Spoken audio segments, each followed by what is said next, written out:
সকলকে স্বাগতম আজকের এই নতুন ভিডিওতে। তো আজকে আমরা শিখতে চলেছি ফিউচার টেন্স নিয়ে। তো ফিউচার টেন্সটা আসলে কি সেটা আমরা প্রথমে লক্ষ্য করব। তো ফিউচার টেন্স হলো সেই টেন্স বা কাল যেটার মাধ্যমে আমরা বুঝতে পারবো যে কোনো কাজ ভবিষ্যতে ঘটবে, বর্তমানে বা অতীতে ঘটেনি, বর্তমানে ঘটছে না, ভবিষ্যতে হবে। যে কাজটা সম্পর্কে কি আমরা ভবিষ্যৎ প্ল্যানিং অথবা এখনো ঘটেনি করার ইচ্ছা প্রকাশ করছি, এমন কোনো টেন্স যদি আমাদের সামনে আসে তখন সেটা কিসের ভিতরে আমরা দেব? সেটা হলো ফিউচার টেন্স। তো প্রথমে আমরা একটি সেন্টেন্স দেখি, সেটা হলো I will go to school tomorrow. এটা হলো ফিউচার ইনডিফিনাইট টেন্সের উদাহরণ। এবং কেন ফিউচার ইনডিফিনাইট টেন্সের উদাহরণ সেটা আমরা স্ট্রাকচারটা একটু খেয়াল করব। যে ফিউচার ইনডিফিনাইট টেন্সের সর্বপ্রথম থাকে সাবজেক্ট, তারপরে শ্যাল অথবা উইল প্লাস ভার্বের বেস ফর্ম বা ভি1 যেটা আমরা বলি, অথবা মূল ভার্ব যেটা, এবং তারপরে কি হবে অবজেক্ট বা এক্সটেনশন। এখন I will go to school, তো এখানে আই হলো সাবজেক্ট, উইল এখানে শ্যালও ইউজ করতে পারি আমরা। আয়ের পরে শ্যাল উইল দুটোই বসানো সম্ভব, কোনো সমস্যা নাই, যে কোনো একটা দিলেই হবে। তো এখানে দিলাম I will go to school tomorrow. তো এখানে সর্বশেষে আমরা যে ওয়ার্ডটা দেখি টুমরো, এখানে টুমরো মানে কি আগামীকাল, মানে আজ দিন পর, কালকের কথা বলতেছে। তো আমি কিন্তু কাল পর্যন্ত এখনো পৌঁছাইনি, আমি কালকের ঘটনা যেটা এখনো ঘটেনি সেটা কি আমি কালকে স্কুলে যাব সেটা আমি কি আজকে বলছি, যে আজ আমি কালকে স্কুলে যাওয়ার ইচ্ছা প্রকাশ করছি, বা এটা একটা প্রতিনিয়ত ঘটনা যে আমি হয়তো আজকে স্কুলে যাইনি, কালকে আমি যাব, এমন কথাটি বলছে। তো এখানে আমরা দেখতে পারবো যে ভার্ব আছে কি গো। গো কি ভার্বের বেস ফর্ম বা ভি1। আর গো এর পাস্ট পার্টিসিপল এবং পাস্ট ফর্ম কি সেটা হলো গো, ওয়েন্ট, গান। তো আমরা এখানে ব্যবহার করব কোনটা, শ্যাল অথবা উইল এর পরে সবসময় আমরা কি ব্যবহার করব, ভার্বের বেস ফর্ম বা ভি1। তো এটার অর্থ দাঁড়ায় যে আমি আগামীকাল স্কুলে যাব। তারপরে আরেকটা দেখি শি। তো she will call me later, she will call me later, সে আমাকে পরে ডাকবে, সে আমাকে পরে ডাকবে, she will call me later. তাহলে শির পরে আমরা কি দেব, উইল দেব। বিশেষ করে আই এবং উই এর পরে শ্যাল অথবা উইল দুটোই বসে। তারপরে থেকে যেরকম ইউ, হি, সি, ইট, দে, এগুলোর উপরে আমরা বেশিরভাগ সময় উইল ব্যবহার করব। এবং এখানে সি আছে সেহেতু আমরা উইল দিলাম, she will call me later. এখানে কল হলো কি ভার্বের base form, call, called, called. তো আমরা এখানে দেখতে পাই যে উইল গো, উইল কল, এগুলো কি এখনো কাজটা কি হয়নি, কাজটা হবে বা হতে পারে। কালকে আমি স্কুলে নাও যেতে পারি, আমি কালকে সকালে আমি বললাম যে আমি কালকে এই কালকে গিয়ে বললাম যে আমি স্কুলে যাব না, ঠিক আছে, তখন সেটা কি কালকের ঘটনা যদি আমি কালকেই বলি তাহলে কি সেটা প্রেজেন্ট ইনডিফিনাইট টেন্সের ভিতরে চলে যাবে। কিন্তু আমি আজকের ঘটনা যদি কালকে গিয়ে বলি তাহলে হবে অতীত। আর কালকের ঘটনা যদি আজকে বলি, পূর্বে বলি, কোনো কাজ সম্পন্ন হওয়ার বা হওয়ার পূর্বে যদি আমি কোনো কথাটি বলি তাহলে সেটা কি ফিউচার টেন্সের ভিতরে পড়বে। আর যদি যেটা হয়ে গেছে সেটা যদি আমি বলি তাহলে কি সেটা যদি আমি আজকে বলি, কালকে একটা কাজ হয়ে গেছে আমি সেটা আজকে বলছি, তা সেটা কি হবে, সেটা হবে পাস্ট টেন্স। আর আজকের ঘটনা যদি আজকে বলি তাহলে কি হবে, সেটা প্রেজেন্ট টেন্স। আর কালকে যেটা এখনো হয়নি বা ইচ্ছা প্রকাশ করছি বা যাবো একটা প্ল্যানিং এর বিষয় আছে, এমনটা যদি আমরা সেন্টেন্স বলি তাহলে সেটা কি ফিউচার টেন্সের ভিতরে পড়বে। তো আমরা নেক্সট দেখি ফিউচার ইনডিফিনাইট টেন্স আমরা দেখলাম, এবার দেখব ফিউচার কন্টিনিউয়াস টেন্স। তো ফিউচার কন্টিনিউয়াস টেন্স আমরা দেখব যে shall be, will be plus ভার্বের সাথে আইএনজি। তো সাবজেক্ট ফিউচার কন্টিনিউয়াস টেন্সের স্ট্রাকচার হলো subject plus shall be, will be plus ভার্বের সাথে কি আইএনজি প্লাস অবজেক্ট। তো এখানে আমরা একটি সেন্টেন্স দেখি, সেটা হলো I will be reading at 10 PM। I will be reading, আমি পড়তে থাকবো। আই উইল বি মানে কি, হবে বা করব, এরকম কোনো কিছু। ব শব্দের শেষে ব যুক্ত থাকবে বাংলায়, যাবো, খাবো, করব, এমন। তো আই উইল বি রিডিং, আমি পড়তে থাকবো। রিড মানে পড়া, তো কি পড়তে থাকবো, পড়িতে থাকবো, করিতে থাকবো, খেতে থাকবো, এমন বোঝাবে যে কাজটা চলতে থাকবে। আমি কালকে যে আমি কিন্তু কাজটা কিন্তু করছি না, বর্তমানে চলছে না, কালকে করতে থাকবো। কি আমি কালকে আমি খেলা করতে থাকবো, আমি কালকে শুক্রবার, কালকে আমি সারাদিন খেলা করতে থাকবো, এমন যদি বোঝাই তাহলে কি হবে, ভার্বের সাথে আইএনজি। আর ভার্বের সাথে উইলের পরে যদি আমরা ভার্বের সাথে আইএনজি দিতে চাই তাহলে কি মাঝখানে অবশ্যই বি ইউজ করতে হবে, উইল বি। উইলের পরে আর যদি সরাসরি উইল বসে তাহলে সেটা কি, উইলের পরে ভার্ব বসে তাহলে কি, উইলের পরে ভার্ব বসলে সেটা কি ভার্বের 1 নম্বর হবে, ভার্বের বেস ফর্ম বসবে। আর যেহেতু এখানে আই এর পরে শ্যাল বি, উইল বি বসেছে, এই কারণে ভার্বের সাথে আইএনজি বসছে। তো আইএনজি বা কন্টিনিউয়াস টেন্সের স্ট্রাকচারটাই হলো কি shall be, will be plus ভার্বের সাথে আইএনজি। তো এটার মেন বিষয় হলো, কন্টিনিউয়াস টেন্সের মেন বিষয় হলো কোনো কাজ ভবিষ্যতে করতে থাকবো বা চলতে থাকবে, ঠিক আছে, এমন বোঝাতে কি আমরা সেটা ফিউচার কন্টিনিউয়াস টেন্সের ভিতরে রাখবো। তো এবার আমরা আসি future perfect tense. Future perfect tense, যদি কোনো কাজ ভবিষ্যতে একটা নির্দিষ্ট সময়ের পূর্বে হয়ে যাবে বা করা হবে, এমনকি বোঝায়। আমি বললাম যে আমি ফেব্রুয়ারির আগেই এইচএসসি পরীক্ষা শেষ করব, বা ফেব্রুয়ারির আগেই হয়তো কি এইচএসসি পরীক্ষা শেষ হয়ে যাবে, এমনটি বোঝালে কি একটা সম্ভাবনা বোঝালে যে আমি, এখানে আমি বলছি যে একটা সেন্টেন্স দেখি যে I will have finished my homework before 10 PM। তো এখানে কি বলছে, সাবজেক্ট আছে, তারপরে শ্যাল বা অথবা উইল।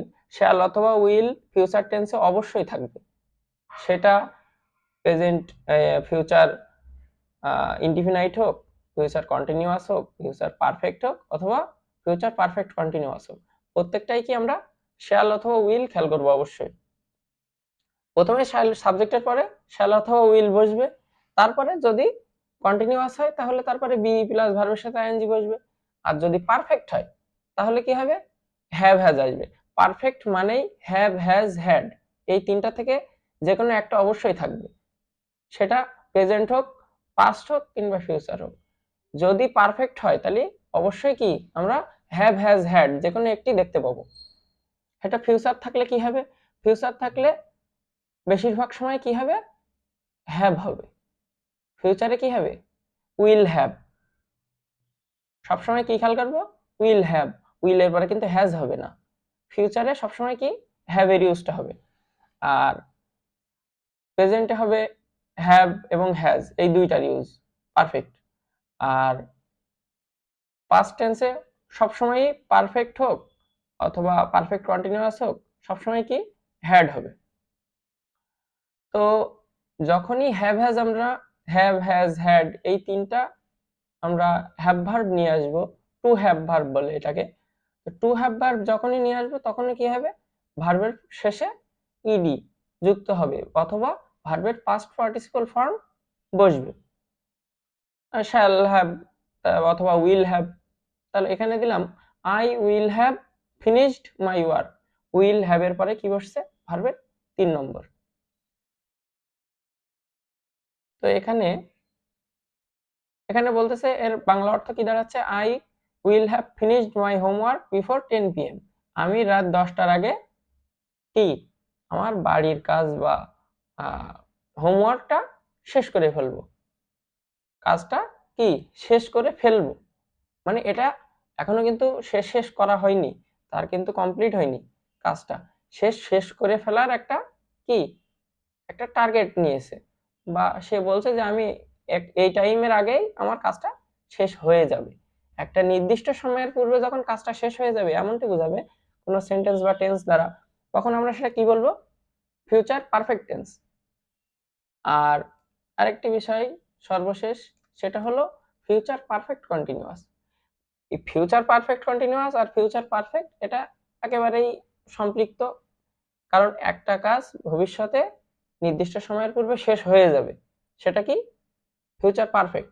আর যদি ভবিষ্যতে কোনো কাজ চলতে থাকবে, আমি বললাম আমি আমি অনার্স মাস্টার্স শেষ হওয়ার পরেও কি পড়তে থাকবো, তাহলে কি এটা চলতে থাকবে, কাজটা কিন্তু শেষ হবে না, মানে আমার ইচ্ছাটা কি চলমান, শেষ হবে না, আমি একটা শেষ হবে আর একটা করবো, একটা শেষ হবে আর একটা করবো, একটা পড়া আমি বললাম যে আমি কালকে সারাদিন পড়তে থাকবো, আমি কালকে সারাদিন পড়তে থাকবো, তাহলে কি আমার কাজটা কিন্তু শেষ হবে না, একটার পর একটা পড়তে থাকবো, এমন যদি বোঝায় তখন আমরা কি করব, সেটা ফিউচার পারফেক্ট কন্টিনিউয়াস টেন্সের ভিতরে দেবো।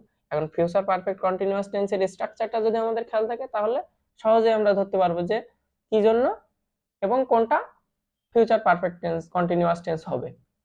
তো এখানে হলো প্রথমে থাকবে সাবজেক্ট, তারপরে শ্যাল অথবা উইল, শ্যাল উইল ফিউচার টেন্সে অবশ্যই থাকবে, যে কোনো একটি থাকবে। তাহলে প্রথমে দিলাম সাবজেক্ট প্লাস শ্যাল উইল, তারপরে কি দেবো, পারফেক্টের জন্য ফিউচার বলেছি, তারপরে বলেছি পারফেক্ট, তারপরে বলেছি কন্টিনিউয়াস। পারফেক্টের জন্য কি হবে, ফিউচারের জন্য হয়েছে উইল, পারফেক্টের জন্য আমরা কি বসাবো, হ্যাভ, হ্যাজ, হ্যাড, তাই তো।